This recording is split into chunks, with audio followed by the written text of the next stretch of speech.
Hello and welcome to Odds on La Liga, Matchday 38, last weekend in La Liga. Unfortunately, everything is decided, so we won't see a lot of tension, rivalry.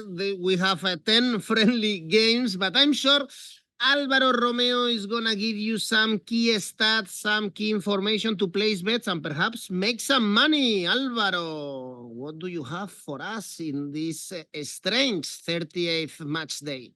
Lots of love for our supporters, our listeners. Thank you to all of them for being there with us because across 38 game weeks, there is a certain merit in following us. I really hope that we have met the standards that they've got. And only thing, yes, it's a little bit of a shame that there's nothing to play for this game week because everything has been decided. First time that everything is decided ahead of game week 38 since the 2017-2018 season. And normally in this kind of weeks in which everything is decided, Edu, I tend to go for goals, right?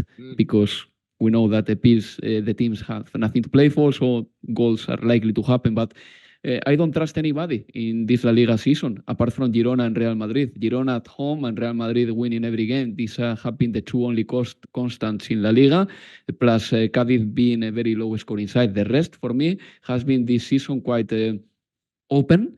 Look, just to give you a stat before we go, I was thinking before doing the video, I'm going to go for over 2 goals in all games, just because there is nothing to play for. But 8 sides in La Liga have scored under 40 goals, which is the lowest in all European Big 5 leagues. So trusting in goals to happen in La Liga this season is not a good idea. But for example, that bet over 2 goals in all games would have worked in Premier League game week 38. Would have worked. There were 2 goals or more in every game. But in La Liga, these things don't work this season. Also in the Bundesliga usually work. Well, last week we saw, for instance, Villarreal 4, Real Madrid 4, a really flashy score. So, guys, remember, you can comment La Liga with us, leave your comments, and of course, press the like, subscribe, and now let's go on with the show.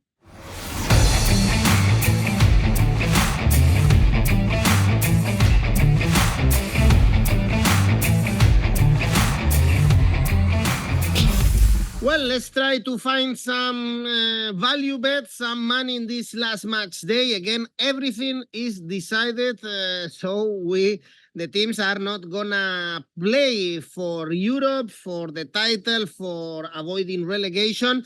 And the first example is gonna be on Friday, Montilivi, Girona, Granada. But there is a certainty, as you said, in this La Liga, is that Girona is very strong, especially when they play at home.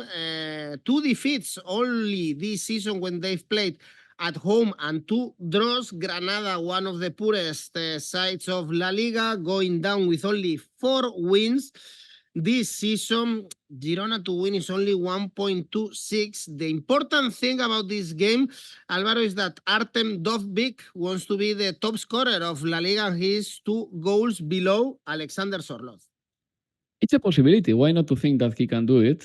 Artem Dovbyk has been really good. He has scored 21 goals this season. Sorloth, 23. As I said before, Girona and Real Madrid are probably my favorite sides to bet in La Liga. And maybe as well Villarreal under Marcelino, because they have proven to be a high-scoring side. But yeah, this game obviously presents the opportunity to back Girona. The odds to back them plain and simply with the full-time result are not good enough. They are not even a safe bet, or they are a safe bet, but obviously the return is very poor, 125 for Girona to win. So you have to combine a few things to make this juicy. So Girona to win and over 2.5 goals in the game, 144, still a bit low for me. I will go for the following. Girona to score over 2.5 goals in this game, 165. Otherwise, over 3.5 goals in this game, 181. And of course, back Dovbyk to score. I will say that you have to back the Ukrainian because he's going to be fighting for it. If there is any penalty, he's going to take it.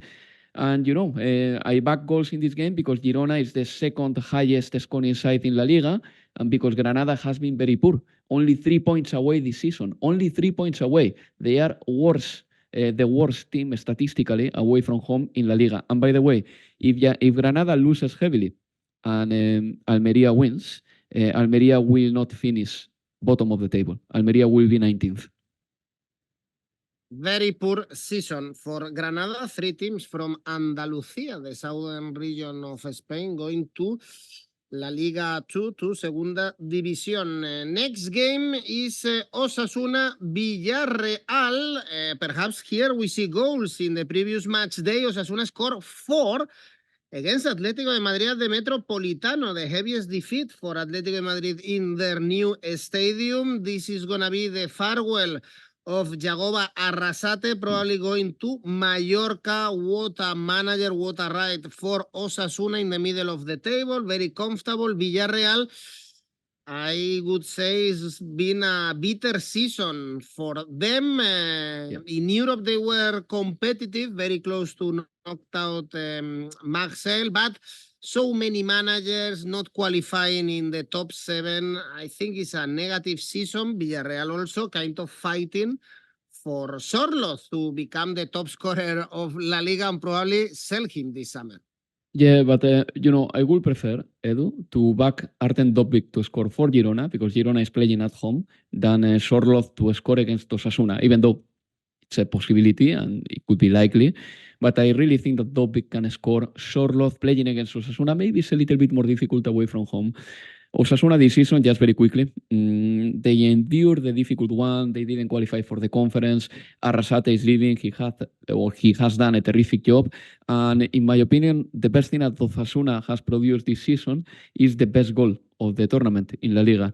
Areso scoring that crazy goal from the corner flag midway through January, February, I don't remember when exactly, he scored the best goal of La Liga. And Osasuna, if they win and Alavés drops points, they will finish in the top half of the table, which is good. But Arrasate is leaving, and let's see who Osasuna signs after that. Javier Aguirre, that would be funny that Arrasate went to Mallorca and Javier Aguirre came back to Osasuna again, the current Mallorca manager.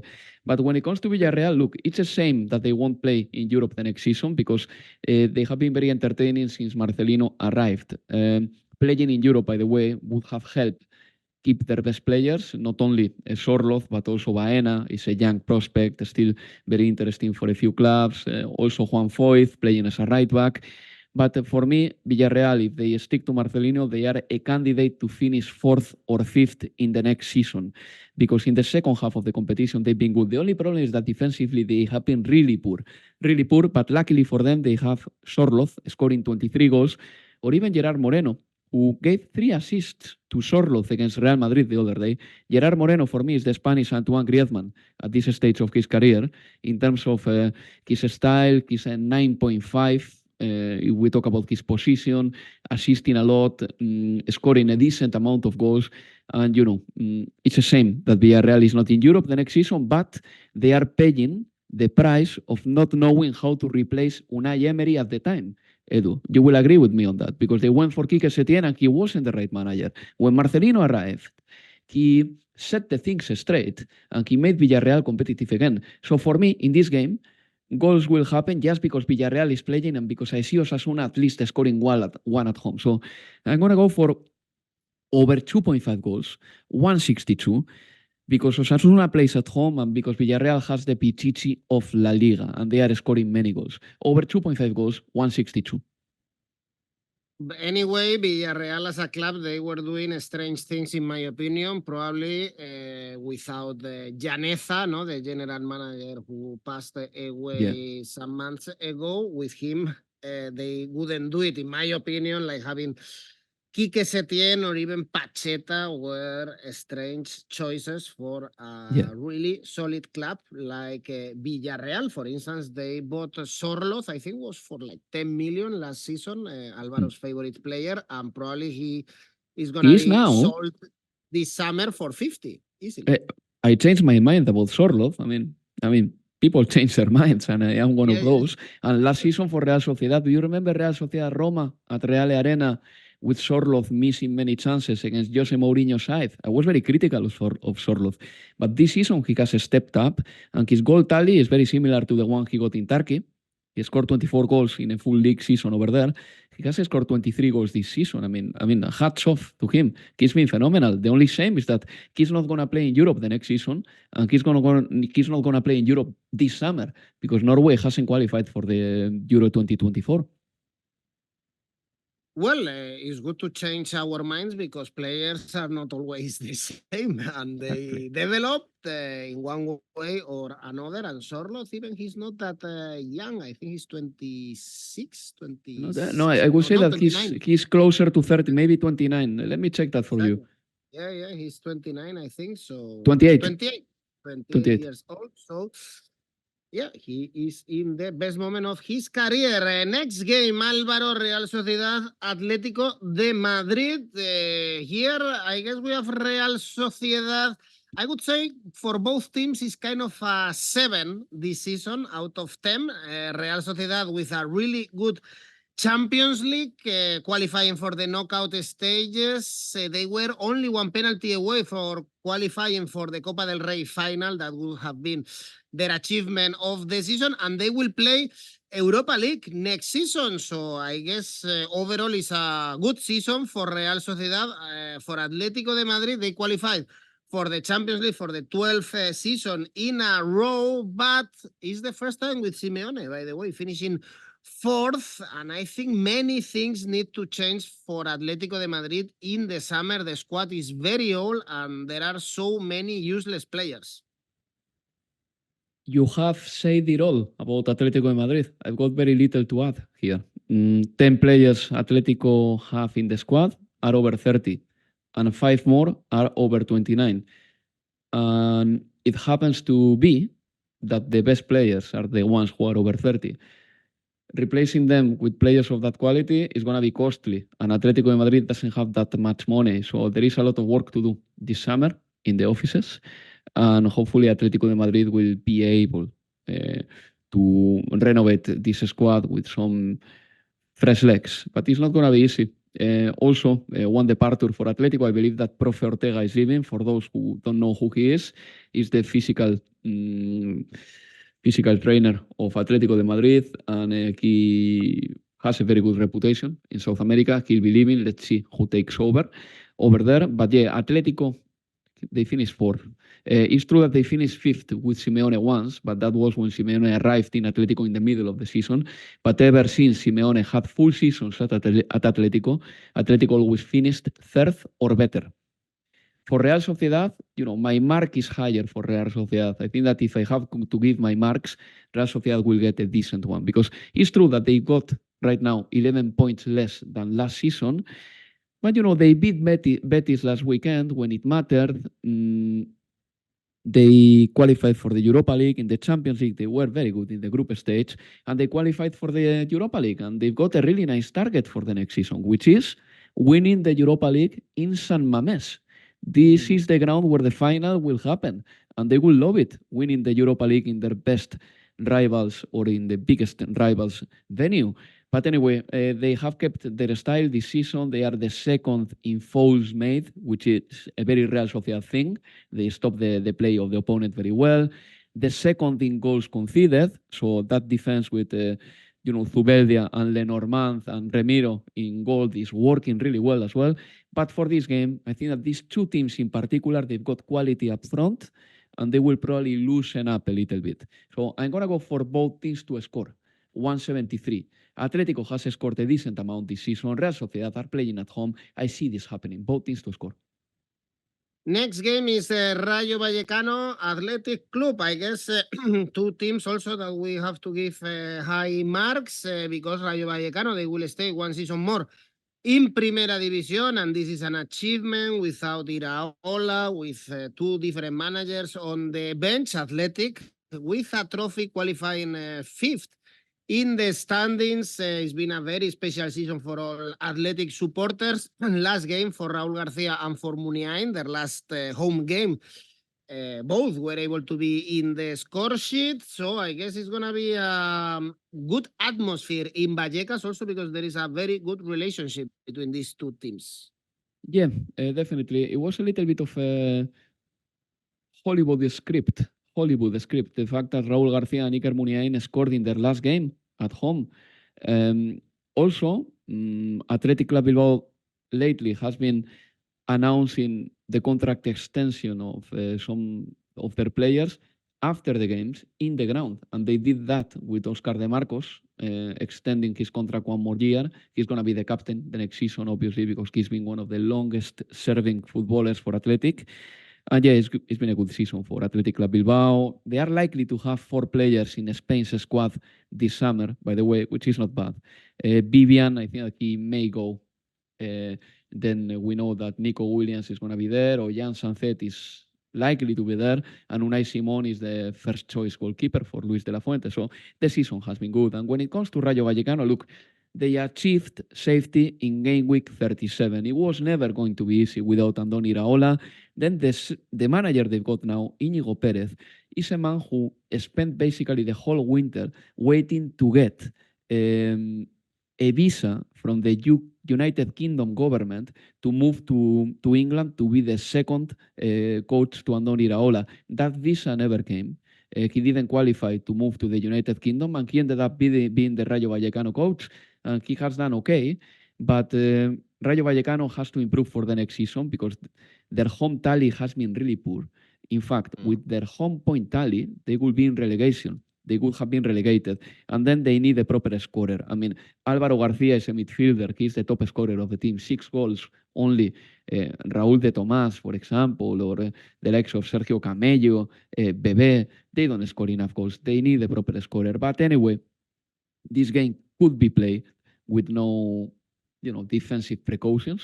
Nothing to play for both. I could go for over 2.5 goals, 2.0. Otherwise, this game is a big pass for me, personally. Next game is Almería Cádiz. Both teams will see each other in Segunda División next season. Cádiz was unable to beat Las Palmas at home, so after back-to-back wins, they will go to Segunda División. They have a problem with the goal, and let's see, Álvaro, if Almería are able to get the first win of the season at home. Yeah, that's the key, and I think that they can do it. I'm going to go for a draw no bet for Almería, though, 161. I kind of like it. Cádiz must be disappointed after being relegated last weekend. Cádiz has been really poor. I mean, Cádiz spent 4 seasons in a row in the top flight. That was impressive. But when they sacked Sergio, and rightly so, they didn't bring them the right manager. Pellegrino was not the kind of coach that lifted the spirits. They are the lowest scoring side in La Liga, by the way, 25 goals only for Cádiz. Maxi Gómez, one of the biggest, investments this summer, scored 0 goals only. 0 goals. And then Roger Martí and Juanmi haven't been able to back the goals that Cádiz needed.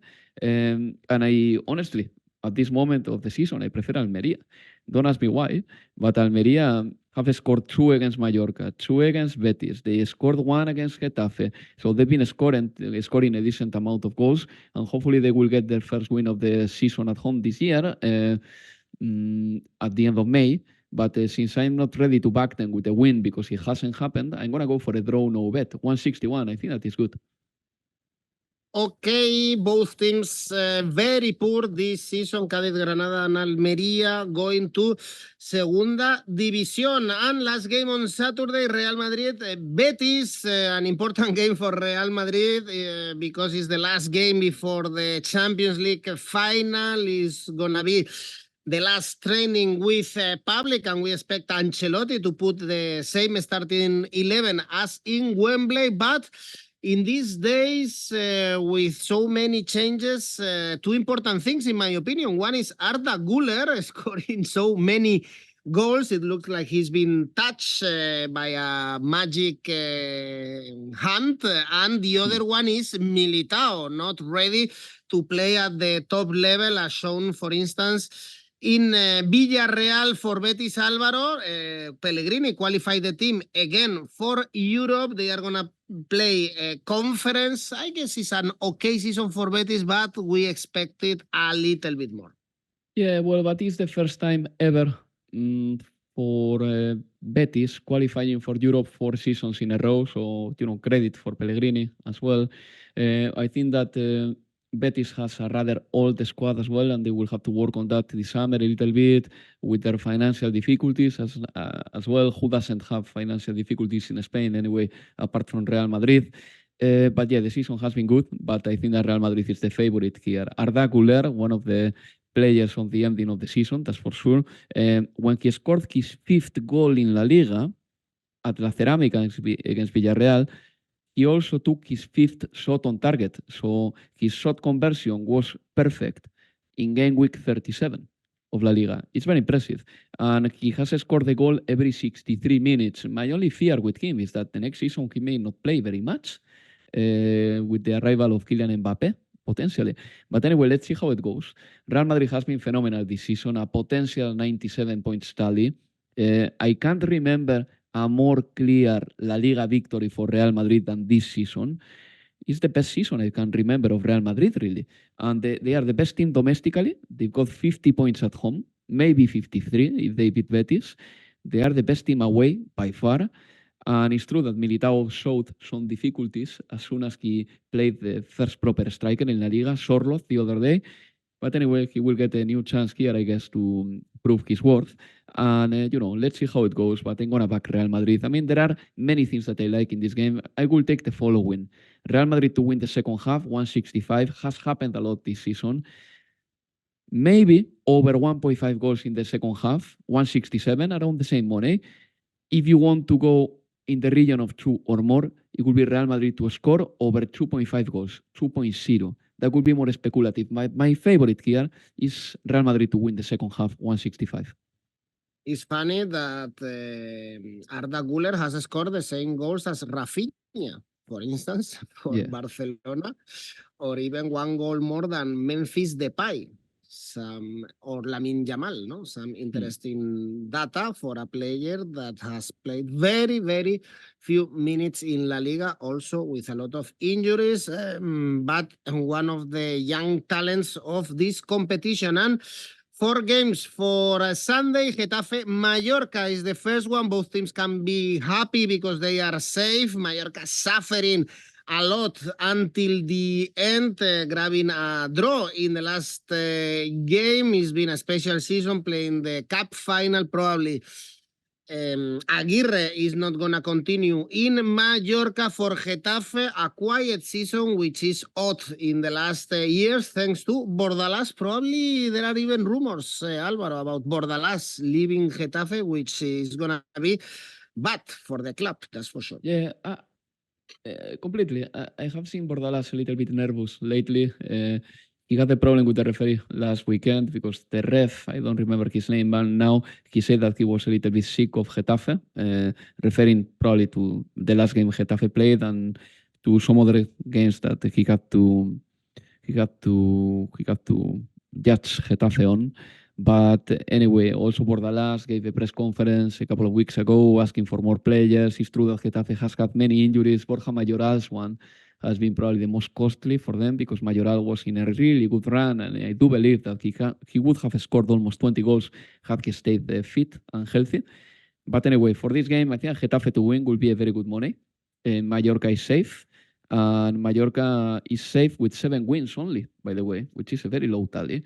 But they got 37 points, and they got safe after being 3 games undefeated. They managed to get a draw last weekend as well, and they will stay in La Liga 1 more season. But Getafe to win will be my favorite here. As I said before, it pays 228, sorry. Otherwise, you can handicap them with a minus 0.25, which is 2.0. The money you will get, and I like it.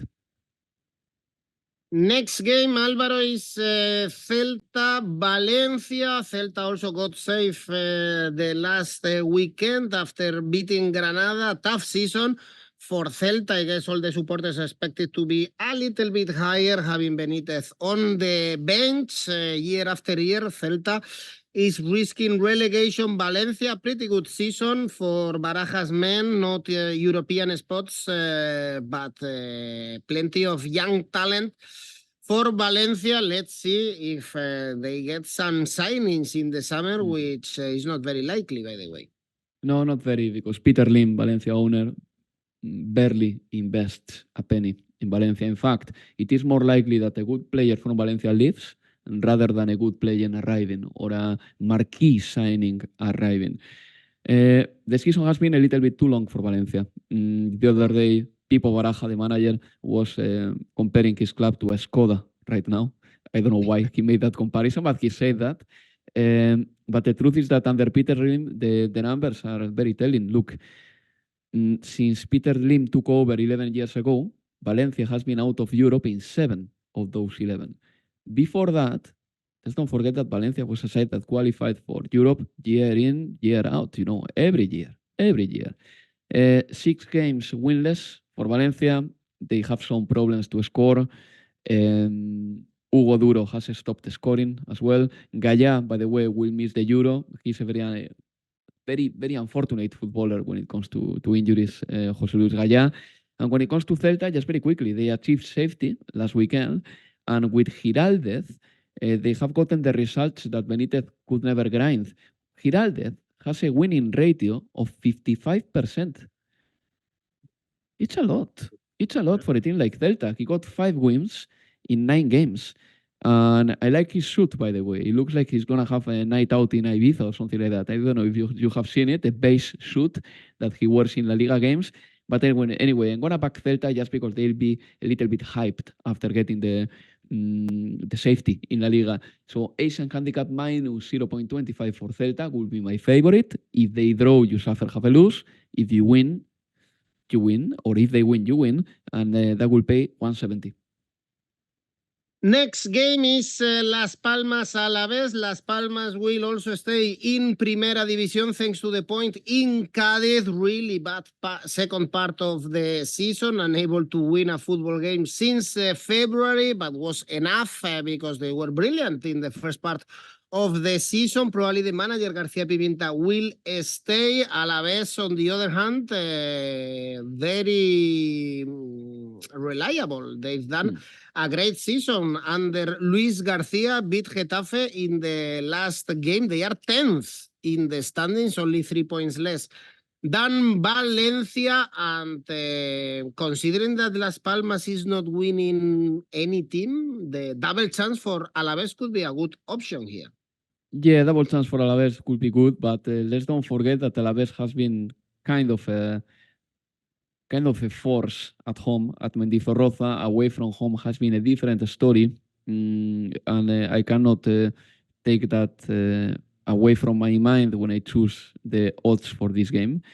Look, I'm going to be very plain and simple, and you know that this is not my style, but this game is a massive pass for me. Las Palmas has suffered this season 8 straight defeats. Finally, they managed to get a point against Cádiz the other day, but no team has stayed in La Liga suffering 8 straight defeats. Historically, this is the first time that it happened. Las Palmas was lucky, or they have been benefited by the fact that they did very well until December. But since December, they've been a disaster. But at the same time, they are playing at home now. Probably they want to please their fans. This is the last game of the season, and Alavés away from home, they haven't been very reliable. So this could be a pass. A double chance for Alavés. Why not to think that, yes, of course. But, maybe the factor that Las Palmas is just waving goodbye to their followers and fans until the next season can play in favor of Las Palmas. But I'm not ready to back them because they've been absolute garbage in the second half of the season. So this game is a pass. Well, let's see if you see better bets for the last game that we are going to analyze this season. Sevilla, Barcelona. At the end, Jesus Navas is going to stay until the end of the year, so it's not going to be his farewell. Perhaps it's going to be Sergio Ramos' farewell. 𝐿𝐭𝐴𝐻𝐿𝐴𝐻 Flores probably also not continuing In Sevilla, it's been a very poor season for Sevilla, only 41 points for Barça. Also, a very poor season, and it looks like it's going to be the last game also for Xavi Hernandez. Laporta is not talking about Xavi or about anything, but it looks like he's going to get sacked at the end of the season. Who knows if the club is going to sell Lewandowski, Araujo, De Jong. Is going to be a really interesting summer for Barcelona fans. Probably not a really good one, to be honest, Alvaro, but many things are going to change in these two clubs, in my opinion. Yeah, definitely. Well, number one, if Xavi leaves, which is a big possibility right now, it will be a terrible business for Barcelona, because terrible business, terrible business, because they will have to pay a severance package to the Catalan coach unless they agree to, you know, to split up in friendly terms, which I don't think that it will happen. Why should Xavi say no to his severance package? But Xavi, in January, just gave a chance to Joan Laporta to let Xavi go for free, and he didn't take it. And now Xavi wants to stay, and Laporta doesn't want him to stay, apparently. So, there's going to be a tricky summer. Let's don't forget that last summer, in the transfer window, Barcelona only spent 3 million. Oriol Romeo was the only signing that they paid money for. The rest of the players came on a free. It looks like this summer it could be something like that. Barcelona is going to finish second, which is good because they will qualify for the Super Cup with all the money that involves. But, the season has been poor. 3 wins in a row, though, in the last 3 La Liga games. And Pedri scored a lovely brace against my memory is terrible right now. In the last game of the season, Pedri scored 2 goals against Rayo, and it could be the last game for the Joaos, Joao Felix and Joao Cancelo as well. Let's see if it is the last game for Araujo. I don't think Frenkie de Jong will be offloaded, but Araujo has more chances, and Xavi lately has been showing him the door, because Araujo hasn't played or hasn't started in a few games. Íñigo Martínez has been the first choice centre back to play all together with Pau Cubarsí. With Sevilla, look, Quique Sánchez-Flores is unlikely to stay. Many changes will happen. I want to see what Victor Horta does in summer, because in my opinion, he still has to prove that he is a good sporting director. Both have quality up front. Barcelona has been scoring goals. Sevilla at home can score. They've gotten Nesiri. I'm going to go for over 3 goals in this game. 184, but I'm not keeping this game for my ACCA. I think that both teams can score. Lewandowski will almost hit 20 goals this season, which is quite a lot still at his age, being 35, 36. So I'm going to trust in the quality of the strikers, and I will lean towards that. Over 3 goals, 184. Lewandowski is lucky. Next season he's going to get even more money because he signed a contract that the older he gets, the more money he gets as well. So this is very positive. Well, before we go to the last safe bet of the season, Alvaro, I want to remind you and everyone that we have already live the Euro and Copa America tipster competition, so you can start publishing your tips in both competitions, and if you are among the best ones, you will get some cash prize, which is very good for these months of summer in the Northern Hemisphere, of course, because there are some people also watching us from everywhere in the world, from the Southern Hemisphere. So anyway, guys, remember to participate in the Euro or Copa America contest. It's completely for free. Alvaro, let's finish with your safe bet. Of course, Real Madrid Betis over 1.5 goals in the second half, 167. And the last ACCA? Let's go for it. Girona Granada over 3.5 goals. Real Madrid Betis over 1.5 goals in the second half. And then Real Madrid to win the second half. So a little bit of a combination at Santiago Bernabéu. Altogether, 499.